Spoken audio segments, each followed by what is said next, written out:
মহান বিজয় দিবসে জাতীয় স্মৃতিসৌধের নাশকতার অভিযোগে আওয়ামী লীগ নেতা মাহবুবুর রহমান সহ ৮ জনকে আটক করেছে পুলিশ।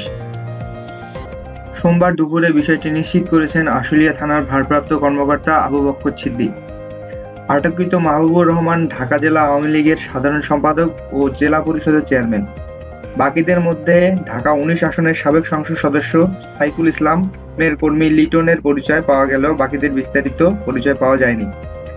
আশুলিয়া থানার ভারপ্রাপ্ত কর্মকর্তা আবু বকর সিদ্দিক বলেন, মহান বিজয় দিবস উপলক্ষে সকাল থেকেই সাভারের জাতীয় স্মৃতিসৌধে ফুল নিয়ে শ্রদ্ধা নিবেদন করেন রাষ্ট্রপতি, প্রধান উপদেষ্টা সহ লাখো জনতা। দুপুর ১টার দিকে ঢাকা জেলা আওয়ামী লীগের সাধারণ সম্পাদক ও জেলা পরিষদের চেয়ারম্যান মাহবুবুর রহমান সহ বেশ কিছু কর্মী নাশকতার উদ্দেশ্যে জাতীয় স্মৃতিসৌধে আসেন। এমন খবরের ভিত্তিতে ডিএমপি ডিবি পুলিশের সহযোগিতায় জাতীয় স্মৃতিসৌধে অভিযান চালিয়ে ৮ জনকে আটক করা হয়েছে। তাদের বিরুদ্ধে প্রয়োজনীয় আইনগত ব্যবস্থা গ্রহণের প্রস্তুতি চলছে।